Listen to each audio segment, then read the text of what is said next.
সকালবেলা ঘুম থেকে উঠেই জাস্ট মনটা খারাপ হয়ে গেছিলো, তার কারণ পাশের বাড়িতে যতগুলো গাছ ছিল ওরা দেখি পুরো গাছটা কেটে ফেলেছে। আর সন্ধ্যাবেলা আমি বানিয়েছিলাম পাইনাপেল কাবাব। পাইনাপেল কাবাব খেতে আমার খুবই ভালো লাগে, শুধু একটু টাইম লাগে জাস্ট, আর কিছুই না। হ্যালো এভরিওয়ান, চলে আসলাম আমার একটা নিউ ব্লগে। এখন বাজে সকাল 11:30। ঘুম থেকেই জাস্ট আমি উঠলাম, আর ঘুম থেকে উঠেই মনটা একদম খারাপ হয়ে গেল, কারণ এই জানলা দিয়ে যাই গাছগুলো দেখতাম, সমস্ত গাছ ওরা কেটে ফেলেছে। কেন কেটেছে জানি না, গাছ কাটা একদমই উচিত না। মানুষ এখন যাই কিছু পেলেই গাছ কাটছে, আর কেন কেটেছে আমি বুঝতে পারলাম না। প্রথমে ভেবেছিলাম বাড়ি করবে, বাট বাড়ি করলেই সব গাছটাই কেটে দিত। ওরা আম গাছ আর এখানে সুপারি গাছ বাদ দিয়ে বেল গাছ থেকে কাঁঠাল গাছ সবই কেটে ফেলেছে। তারপর আমি একটুখানি লাঞ্চ করেছিলাম। লাঞ্চে ছিল হচ্ছে কাঠি কচুর তরকারি, স্যালাড, আলু ভাজা আর ডাল। তারপরে বিকালবেলা একটুখানি পাইনাপেল খেয়ে বেরিয়েছিলাম একটুখানি সোদপুরে। রেমন্ডের পাশে এই কাকা খুব সুন্দর ফুচকা বানায়, এখান থেকে একটুখানি ফুচকা খেয়েছিলাম। আর একটা আমার কেনার ছিল চার্জার আর একটা ব্যাক কভার ফোনের, তো গেছিলাম একটুখানি সোদপুরের মার্কেটের ভিতরে এই দোকানটাতে। এখানে অনেক সুন্দর সুন্দর কভার এখানে এসেছে, তো ওখান থেকে একটু কভার একটা চার্জার কিনে বাড়িতে এসে একটু ডিম টোস্ট খেয়ে নিয়েছিলাম। আর ভাবছিলাম কি বানানো যায়, কি করা যায়। তো ফ্রিজে অনেকটাই পাইনাপেল ছিল, পাইনাপেল 1-2 দিন থাকলেই নষ্ট হয়ে যায়, তাই জন্য ভাবলাম ওটা আজকে একটুখানি পাইনাপেল কাবাব বানাই।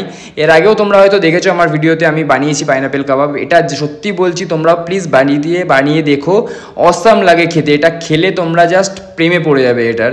তার প্রথমে আমি একটুখানি বাটার দিয়ে বাটারটাকে ভালো করে গলতে দিয়েছি, আর ওদিকে পাইনাপেলটাও আমার কাটা হয়ে গেছে। ভালো করে আমি চাট মশলা আর কর্নের একটা মশলা থাকে, ওই মশলাটা দিয়ে আমি দিয়ে দিয়েছিলাম এর মধ্যে, আর একটুখানি ব্ল্যাক পেপারও দিয়েছিলাম। এবার পরপর এর মধ্যে জালিটার মধ্যে পরপর সাজিয়ে দেবো, তাহলেই হয়ে যাবে। মোটামুটি একটু সময় লাগে, 15 থেকে 20 মিনিট এটার জন্য টাইম দিতে হয়, কারণ তন্দুরে একটুখানি সময় লাগে। আর পাইনাপেল বলে যে অনেক তাড়াতাড়ি হয়ে যাবে এটা না, পাইনাপেলেও একটুখানি সময় লাগে। তার কারণ হচ্ছে সময় দিয়ে এটাকে না করলে এটা ঠিকঠাক কাবাবের মতন খেতে আসে না, মোটামুটি লাগে তখন। ওরকমভাবে আমার একদমই ভালো লাগে না, যেটা আমি খাই সেটা একদম ভালো করেই খাই। তো যাই হোক, মোটামুটি সব কটা আমি দিয়ে দিয়েছি, এটা একটু হতে থাক, তারপরে হয়ে গেলে আমি এটাকে বাটার দিয়ে দেবো। দেখো তোমরা দেখতেই পাচ্ছ এটা পোড়া পোড়া ভাব হয়ে গেছে, তো এটাতে পুরো তান্দুরের ফ্লেভারও চলে এসছে। এটার উপরে আমি বেশি করে একটু বাটার দিয়ে দিচ্ছি। বাটার দিচ্ছিলাম যখন আগুনগুলো কত জোরে জ্বলে উঠছিল দেখতে পাচ্ছ।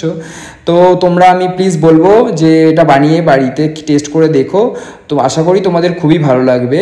মোটামুটি আমার হয়ে গেছে, এবার আমি এটা টেস্ট করে তোমাদেরকে বলবো যে কীরকম হয়েছে। মোটামুটি দেখো তোমরা এই পাশটা দেখতেই পাচ্ছ, এরকম কত সুন্দর লাগছে, দেখেই জিভে জল চলে আসছিল। নিয়ে বসে পড়েছি আমি।